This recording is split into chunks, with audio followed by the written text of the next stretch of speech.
On today's show, the Dallas Mavericks get a win against the Chicago Bulls, start 4-0. Luka Doncic limited, but the Mavericks found a way. We'll talk about that, maybe some other stuff on today's Locked On Mavs. I'm Luka Doncic, and this is Locked On Mavericks. Mavericks, NBA champions. It's good, and the Mavericks have won the game. If you don't believe, you shouldn't be here. Loyalty never fades away. And welcome. You're locked on to the Dallas Mavericks. My name is Nick Angstadt, media member and NBA channel manager of the Locked On Podcast Network, where we let it ride. Woo! Let it ride for the Mavericks. Let it ride for the Rangers World Series champs. Oh. Ring me. Give it to him. Give Ring it to me. him. Give him the ring. I guess the Mavericks played tonight. Thanks for being part of the show, making Locked On Mavs your first listen today, where the best way you can help us grow the show is to listen every day and to comment anything below. Let us know in the comment section what's one thing that stood out to you in the Mavs win against the Bulls, or just say something about, just say go Rangers in the comment section. Let us know on Twitter, all that kind of stuff. Today's episode is brought to you by FanDuel. Make every moment more. Right now, new customers get $150 in bonus bets with any winning moneyline $5 bet. That's $150 if your team wins. Visit FanDuel.com/lockedon to get started. And joining me, post-game co-host, friend of the pod, what you got for me, Slightly Biased? Oh, man. If you were there in 2011, this is just something else. I don't know how to describe it. I'm talking about the Rangers, by the way. I was going to say. If you're there for 2011 for the Mavericks, it feels really good, too. But if you're there for 2011 for the Rangers, woo! Oh my gosh. Congrats to all the Rangers fans out there. If you are not a Rangers fan listening to this, just sit back for a second, because this is an amazing moment for Dallas-Fort Worth, the Metroplex, for any Rangers fan, for friends of the pod all over the place. I mean, this is just a monumental moment. The Rangers mean a lot to people here. Yeah, and think about it. If you're a Mavericks fan only, it's somewhat similar to 2011. There's just some differences, right? Because, it's 2011. You had Dirk, the franchise superstar, has been there forever. But you had it's like they bought Dirk. Yeah. Think about they bought Dirk. But you had the heartbreaker, and then they just exercised all those demons. That's what it feels like right now. Well, and they lost 100 games really recently too. Yeah, 2 years ago. They refused to do anything. They refused to spend money. They refused to try and get better, and then they just decided we'll spend $500 million. A cool $500 million. Got a World Series out of it. Congrats to the Rangers. Go listen to Locked On Rangers and Bryce Patrick today if you're interested in the Texas Rangers and more on that. I'm sure he'll have a fun time today. I'm sure it'll be a fun show on that one. I'm sure. On today's show, we'll talk about the Dallas Mavericks win over the Chicago Bulls, starting 4-0 on the season. 4-0 on the season. First in the West, the Dallas Mavericks get the win. We'll talk about Dereck Lively. I mean, just absolutely incredible in this one. Yo, you see Apple Jacks? So great. We'll talk about Grant Williams with his 7 threes. He had some cool things to say after the game. We'll talk about Derrick Jones Jr., how he said he would dunk on his own mama. We'll talk about that. But I want to start here. The Mavericks have won all these games. Well, they won the 3 games before this, just basically on the back of Luka Doncic. Luka was incredible. Luka was superhuman at times, hitting threes at a clip we hadn't seen. I was on with Followell yesterday. Go listen to that show. And we were talking about how good his three-point shooting is. He was shooting better than Steph Curry, which is just unheard of for Luka and for anybody to be shooting better than Steph Curry. In this game, I thought the Chicago Bulls had an incredible defensive game plan against him. They played him real tight. They played him physical. He wasn't getting the bumps, like the body bumps, fouls that he likes. And so he was getting really upset with the refs. And he wasn't getting his foul calls. And so the Mavericks adapted. The Mavericks adapted by kicking out, like they, the Bulls would double and sometimes they wouldn't double, but you kick out and you swing it around and find the open shooter. They took 48 threes in this game. Insane amount of 3. That's 1 3 a minute. That is absolutely insane. In this game, they hit 20 of them, and they took it. Like the Mavericks role players stepped up in a game that Kyrie didn't play, and I thought that this was a big win for the Mavericks, process-wise, a big win for the Mavericks, and role player confidence-wise, and just a big win for the Mavs. No, yeah, agreed. And it was the Bulls, to their credit, no Kyrie Irving. They decided, you know what? They don't really have any other super reliable ball handlers. So, like you said, They just hard trapped Luka pretty much anytime he crossed half court. Yeah. You blitzed him on pick and rolls. And the Mavericks, I mean, it felt like the adjustment was get the ball to Dereck Lively in the short roll and let that kid make things happen. And his passing tonight was a tremendous. I mean, that was something that some scouts, whenever I like watch videos or something about Lively, some people would say like, oh, he's shown some like pretty promising playmaking stuff. But man, tonight was very promising because if you're running pick and rolls with Luka, oh, you're going to have a lot of opportunities in that short roll to pass the ball. And that was just shocking stuff for a 19-year-old. You want to know who called that? You want to know who called the passing with Dereck Lively? Months ago, like March, like back in March, February on this podcast. He was sitting next to me tonight the whole game, and I just kept looking at him going, you called this. You told me this. Rafael Barlow of Locked On NBA Big Board came on this show. And before I even knew who Dereck Lively was, I don't watch that much college basketball until it's time to get into draft prep. But way early, I saw the Mavericks weren't doing very good. And I thought they'd make it a top 10 pick. And I was like, all right, let me do a draft pod here in the middle of this awful end of the season. Rafael came on and was telling me about this Dereck Lively guy and he talked about, you know what? He's got these, he can pass out of the short roll. Like that's going to be a skill he can bring to the NBA. And we saw it on full display here. I mean, just some great passes, some get the ball. And like, it was almost as if he knew there was going to be a guy in the corner. I think Tim Cato asked him about it afterwards and said, do you know that there was going to be guys in the spots where you threw it before you even threw it? And he's like, yeah, some of it was out of just our scheme and our structure of like, there's always going to be guys there. If you ever see Luka throw to an open spot on the floor and like get mad, it's because somebody's supposed to be there, right? Like the no look passes, he can do all those for a reason. They know the guys are going to be in certain spots on the floor. Like they set that all up and it's there. So Dereck Lively knew on some of those passes, 6 assists for him. He had 7 points, the 13 rebounds. I mean, 7 offensive. 7 on the offensive. A lot of them tip outs, which were just huge for the Mavericks. They got 24 second chance points. This is a new Dallas Mavericks slightly. This is not something we've seen. When's the last time they got 24 second chance points? And I mean that one, was it in the fourth quarter? I think it was. That tip out to Tim Hardaway Jr., who hits the 3. He had a great game again tonight. He hits the 3 and it's a 4-point play. That like swung the game entirely. It felt like once that happened, the Mavericks just sort of took control of the rest of the game. So yeah, man, I don't know the last time I've ever seen the Mavericks, it feels like, win a game on the glass. They've out rebounded their opponents 3 times so far. And I've mentioned this a million times. They did that 14 times the entirety of last season. They've done it 3 times in 4 games. That moment you said is 7-minute and 11 second mark of the fourth quarter. Lively got the offensive rebound, and then the immediate kick, like got the ball and like didn't hold on to it too long. Immediately saw Tim and kicked out. And I think that's one thing, the unselfishness of Dereck Lively too, the accepting that I'm the role player, that get on the floor and like chase after the loose balls, like do the dirty work kind of guy. Like he loves that stuff. Like that's the stuff that he knows is going to make a name for himself in the NBA. And so he got the ball, immediate kick out to Tim, like just that's a shooter. I'm not going to try and waste time trying to do a post up and do a bunch of BS and then like mess up the play. Yeah. That play happens. And then the Mavs go up by 2 after Tim Hardaway Jr. hits the free throw. Then like a minute later, I took a note. Luka is just getting tired of being bumped on offense. Didn't put any effort on defense on a play. And the Mavs have to call timeout. And I was like, ooh, this is where it might come out from under. Like the bottom may fall out on them in this moment. Mavs are only up. They're only up like 2 or so. Or they're down 2 at this point when they took the timeout. And then they put in JADEN Hardy. That was interesting. What a decision by Jason Kidd. It's one of those where you look real dumb if it doesn't work out, and you look like a genius if it works out. And it did, because they needed somebody else to attack. They needed somebody else that could put pressure on the defense. And they honestly needed somebody to attack Kobe White, because they just had him out there and he was waiting. They were waiting for somebody to just cross him up all over the place. As I was walking out of the arena, I was walking by Kobe White, and he did not look like he had a good night. I just want to say he was very sad. It was not all love. It was not all love. You didn't hit him up. Hey, Rangers just won. Where are you going?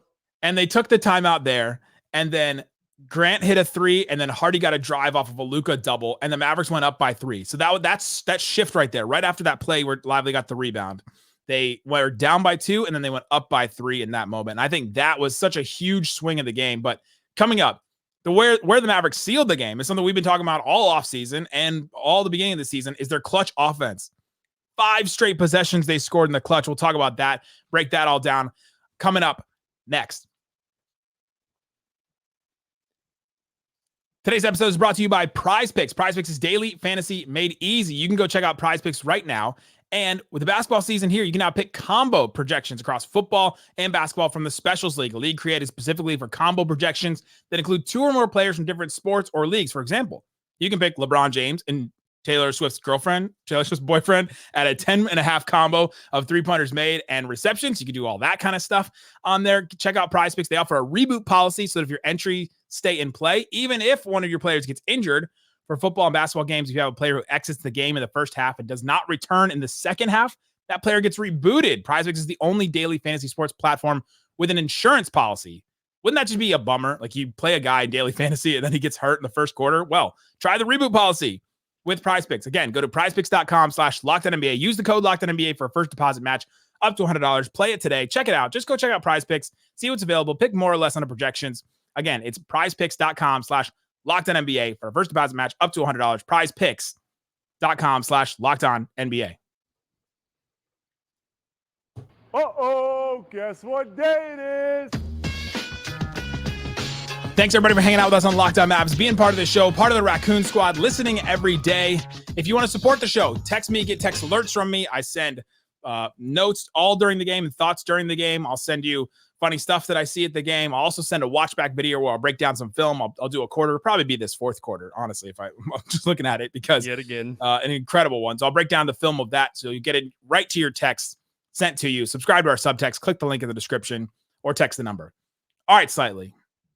Clutch time. We've been talking about this all offseason. Can the Mavericks be better in the clutch? Can they have a better process and all that? Mm-hmm. So we talked about that moment in the fourth quarter where it felt like things shifted. Mavs took a timeout, got a couple of plays, and then all of a sudden the Mavs, they're kind of in it. They're only up 3, and then 5 possessions in a row where it's Luka, it's Hardy, it's Grant Williams, Josh Green, and Dereck Lively. They score 5 in a row on a Luka post up, and he got a bump and scored. You got Hardy hit a 3 off of help from Luka, and then you had the Mavs got an offensive rebound. Luka kicked out to Josh Green for a 3, and that sequence right there was just a game changer for the Mavs. Yeah, I mean, this is why all offseason I was like, listen, the clutch stuff that swings a lot, and we saw tonight a lot of it was just they hit threes at the end of the game because the defense is always naturally going to gravitate towards Luka, send help to Luka, and Luka's so smart. He knows the guy who's, all right, where's the help coming from? Where's the pass at? And if they hit threes, it's going to be great. And they hit threes tonight. Grant Williams has been tremendous. Josh Green hit a big 3 after having a really bad game, I thought, personally. Jaden Hardy, like you said, hit a 3. And that's the difference between, oh, great, we're 4-0 in clutch games. And last year, we lost more clutch games than anybody in the league just because stuff like that. And a lot of times that's kind of lucky. I mean, it just is what it is. That's why I was saying the Mavericks will be better this year just because they were so bad in those clutch situations a year ago. They were bad in the clutches, but they got better in these moments. And I want to correct myself. They scored on 3 straight possessions, not 5. I got really excited about that one. I miscounted the men, Liz. No one was gonna check you on that. Oh, I would get 5 comments below that would just be like, it was 3. Dude, don't you know it was 3 possessions? Don't you know anything about the Mavericks? That's the worst. The other 2 possessions were Vooch scored in transition over Lively, and then Vooch tried a post up against Dereck Lively and missed. And I wanted to point that out too because his defense against Vooch was pretty good.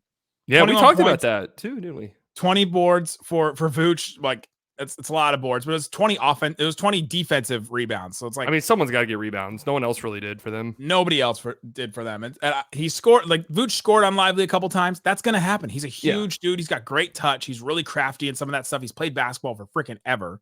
Yeah. And Lively, I thought, did a great job. Didn't get in foul trouble. Only finished with 3 fouls. Like, did a great job. And that was one of the plays. And with 1:30 left, Vooch missed a shot against Lively. They kept going back to that. And Mavericks kept going back to threes because they were wide open. But those 3 possessions in a row that they scored, their process was really good. And they had built up that move the ball around chemistry, like all right, everybody's in the right spot and all that. And I just thought that and Hardy being ready, man, like just being ready to hit that 3, to have that drive earlier in the fourth quarter. Like he only played 14 minutes. He scored 9 points.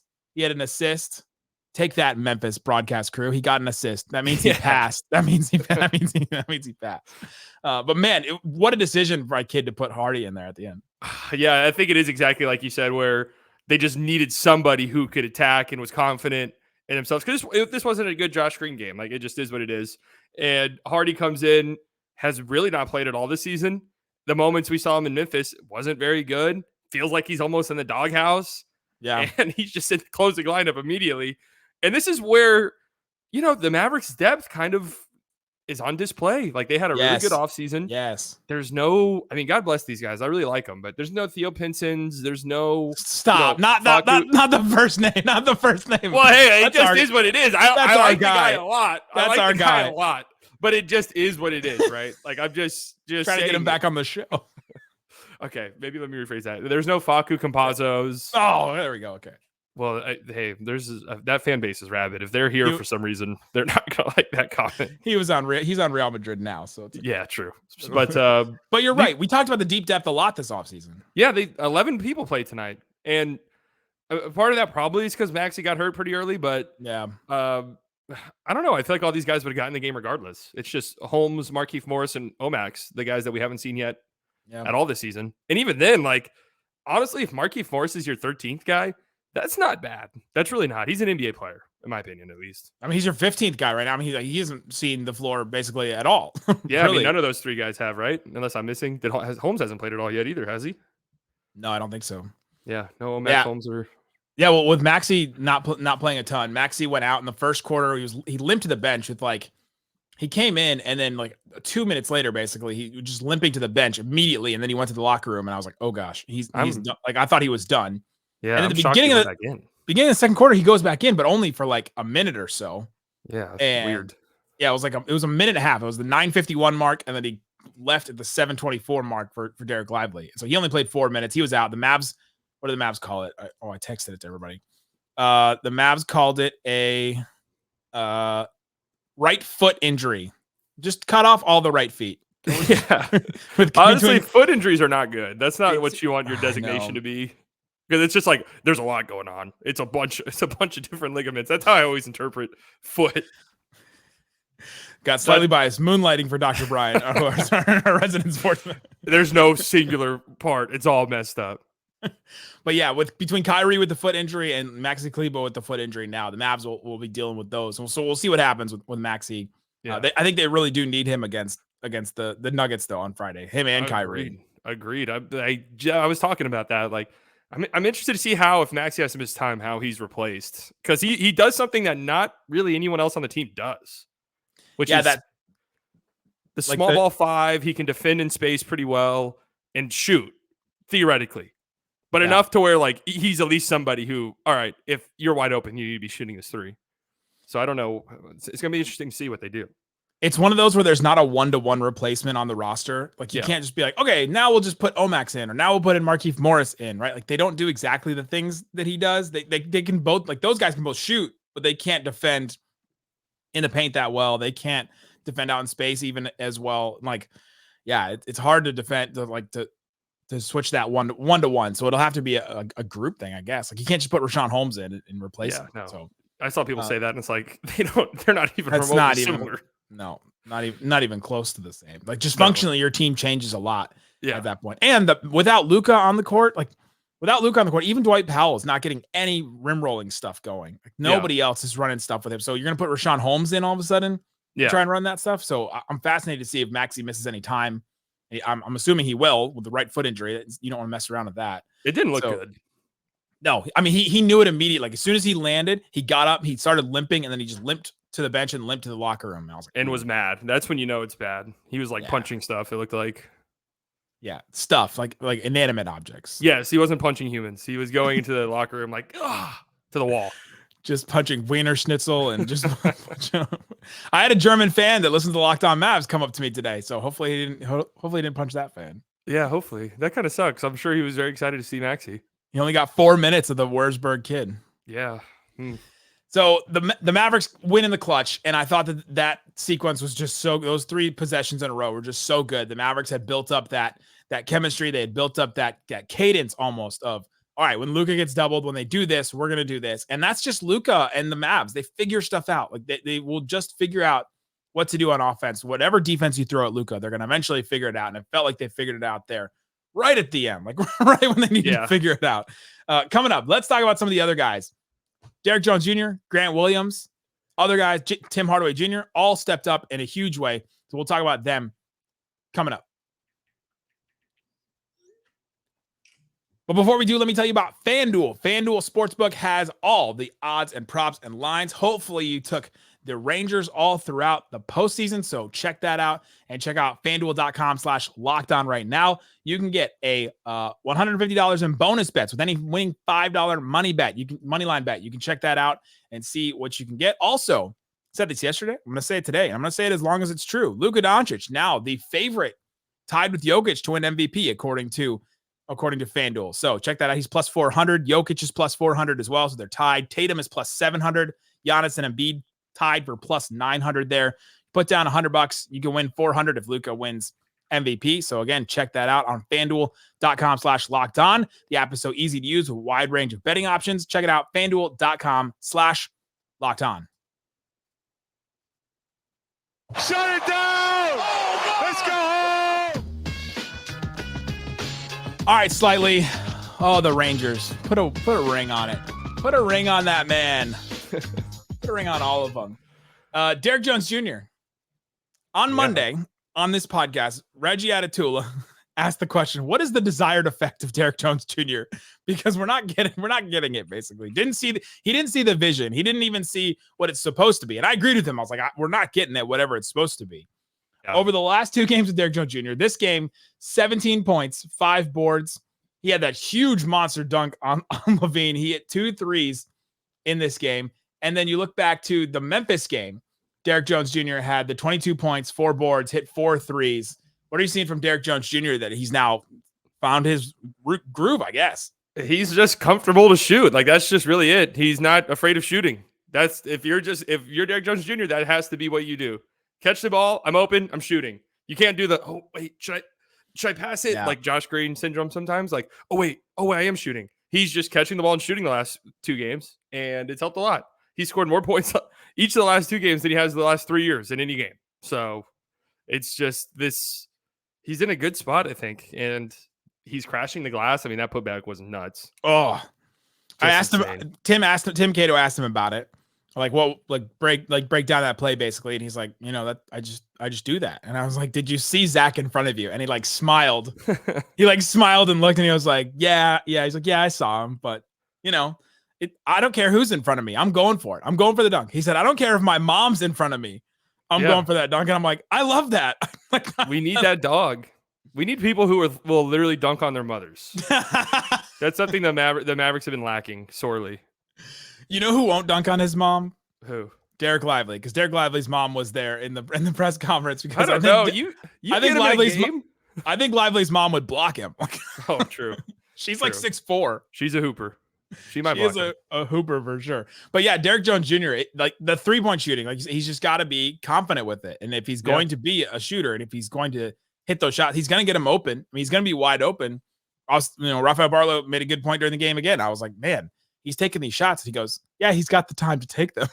Yeah, I mean, a good point. He's got a slow release, but he's got time to take him. And as long as he's confident, he can get him off by the time that a defender comes over and contests it. And that's what the Mavs need really bad. Yeah, there's no one in the league. Steph Curry has his own type of gravity. It's off ball. The entire defense is where Steph Curry at all times. No one has more on-ball gravity in the league than Luka Doncic. Everybody is going to look for him. He's going to get doubles. People are going to sag off their guy a little bit just in case to help. And Dereck Jones Jr. is one of these guys where if he's on the floor with Luka, guess what, Dereck Jones Jr.? Your guy's helping off of you. That's just what the scouting report's going to say. And he's got to be ready to shoot, man. 9 attempts. That's a lot. Yeah. And, 3 of 9, that's not the best percentage, but I'll gladly take that, honestly. I really will. I'm okay with that. I mean, you'll take the 3. You get 3 threes, and the Mavs just, need that. That's got to be 9 threes. It's got to be one of his. I'm looking at it right now. It's the most he's shot since 2019-2020. Yeah. And I don't know how many times he did it that year, but it might have only been once. Once. He took it one time. It was against Toronto when he was with Miami. And that was his career high. So he's already That's it. He already tied his career high. When we knew it. We knew it was going to happen. Somebody that this was also probably a career high. Grant Williams, 7 threes in this one. I mean, he just people ask Grant Williams about his shooting, and he said, "I was told not to turn down shots against this team." That's exactly what we need, though. Shoot the ball. He got him wide open, man. Like I felt like all of his shots were pretty wide open, but the ones from Grant that you just love are the relocation ones. He's good at that. I could still picture in my brain. He gets the ball on the wing, and he pump fakes, and Kobe White just flies by him, hair going everywhere, and he lands. And Grant does one dribble, relocation, hits the three. Like he's just so confident in that shot. Isaac called this before the season. He's going to play in the 3-point contest. Yeah, I saw that. He's going to be there for All-Star Weekend. And I'm like, you know what? I'm with you on that one. I mean, that would be crazy. What is he shooting right now from three? It's nearly 50%. After tonight, it's probably 50%. So keep it around there. You were low. I'm going to tell you that. 54.3% on 8.8 per game. I mean, that's just... And like you said, there's a, most of them are wide open, but his first three of the game, he was moving. He was coming off of an off-ball screen, I think, on the move, turns his body midair, hits a shot. Don't ask me because I'm not a shooter, but ask shooters and they'll say that's a tough shot to hit right there when you have to kind of twist your body midair. And then one of the threes, I think it was the last three of the game, caught it, didn't dip at all, just immediately caught and shoot it. Those are not the easiest shots. So the fact that he just has the confidence to let him rip like that, and I love it. Like that's what Grant Williams. You're coming in here. You're going to attempt more shots than you did in Boston. More is going to be asked of you offensively. We're not asking you to create or anything, but you're just going to get so many good looks. You just need to shoot it. He was also on DeRozan a lot tonight, and DeRozan finished 5 of 13 from the field. Missed that 1-3 that looked awful. Like he was wide open and took that. I mean, that is just one of the biggest mystery in sports, in my opinion. It's as if you took a player, a literal like all league leading scorer from the 90s, and just dropped him into today's NBA and was like, "Hey, guess what? Yeah, everyone takes threes all the time." And you're like, "Wait, what? Like I can take this mid-range shot." It's like a 2K player with like 100 mid-range and then like 25 3-point shooting. And it's like, oh, if I'm behind the arc, I'm not gonna make it. Have we ever tested like, all right, take a shot from here. Okay, cool. Now take a step back. Like, where's the line that it breaks down? Like, is there a line somewhere? Is it literally just the 3-point line? Like, maybe if they removed the line itself, the visible, like if they had it just where you can only see it on the broadcast and not on the court. Just take it out. It's something about the psychology of how far away it is. Like, it's literally not that much farther. The shots that he takes, like the mid-range shots and the 3-point shot. And he's so lethal with the mid-range shots. It's just really weird. He was a -17 in this game, though. But I thought Grant did a good job defending him. Honestly, the Mavericks would have won this game by more if Zach LaVine didn't go nuclear from 3 in the first half. Like, if I'm a Bulls fan, what just happened? Like, Zach LaVine goes insane in the second quarter. And it's the Zach LaVine, like every shot goes down and you're just like, oh God, because he has those nights. He dropped 51 against the Pistons. He has those nights where he's just hitting insane shots. And then he like scored 50 the other night. Yeah. He like didn't touch the ball again. It barely touched the ball again. It was really weird. Team. Yeah. First half, he went 6 of 10, 5 of 6 from 3, 17 points in the first half. Second half, 1 of 7 from the field. Missed all 3 of his threes. Like 1 assist, 0 turnovers, 1 rebound, 3 free throws. Like, barely touched the ball basically in the second half. But they kept going to Vooch. Like, they just kept dumping it down low because they're like, oh, we got this rookie center. Let's get him in foul trouble. And then we get to play against Dwight Powell. But never worked. Lively had a great game. I mean, I just don't know. Like we said, the DeRozan thing. I don't know if the Bulls are aware that it's 2023 and not 1993. Because it's like, we'll trade the Vooch post-up hooks for the threes. Like, we'll do that. When they got to the end of the game, I'm like, I'll gladly trade Vucevic turnaround hook shots for Grant Williams wide open threes. That's a win for us. They got nothing out of Patrick Williams either offensively. He was trying his best on Luka, but they got nothing out of that. He's a rough watch. Oh, we didn't really talk about Tim, but Tim had another just good shooting game. 8 of 15 from the field, hit 7 of his 13 threes, like just a flamethrower, 24 points, almost led them in scoring. Didn't finish the game though, which was that's the decision from Jason Kidd to play Hardy instead of him. He also had that moment in, where was it? The moment in the end of the first half. Drummond gets an offensive rebound and he elbows Tim in the face. and then or right in the jaw, and then Tim just is down. He's holding his face, and like he's writhing almost like in pain, which is one of the weirdest things in sports where everybody else is down on the other end. You just have this one man in the middle of this large piece of like hardwood, and everyone's staring at him. And they stopped the game, and then Grant and the whole team, like from the bench, was like, "What is happening? This guy got drilled in the jaw, and nobody's calling any fouls or anything." Yeah, that happened to Exum last game too. Dwight Powell, you taught them how to get hit in the face, but you didn't tell them how to get fouls from it. Like that's the next step in your mentorship. See, the thing Powell does really well that people need to learn, you don't go straight down right away. You sort of stumble back, and you're like, oh, and then maybe you go down. And then if they lost this game, I think we go back to that moment in the first quarter where the Bulls got 5 offensive rebounds in one play. That was crazy. They didn't score though. They didn't. No, so since they won. They didn't score on that play. They got 5 offensive rebounds. The Mavs still finished the play at the end. This is a resilient team. I don't know what they finished the game with, but at the end of the first half, they had like 9 offensive rebounds, and most of them came from that one singular possession. But they had 2 second chance points. First half, they had 8, so they had 5 in one play, and they had 3 the rest of the time. That's good. That's good defensive rebounding by the Mavs and Dereck Lively. Like the Mavs used to get killed on the offensive glass. Again, man, they've out-rebounded their opponents 3 out of their 4 games, and they did that 14 times all of last season. So just think about that. Wow. It's a new dawn. It's a new day. I have a co-host that agrees that rebounds matter. Wow.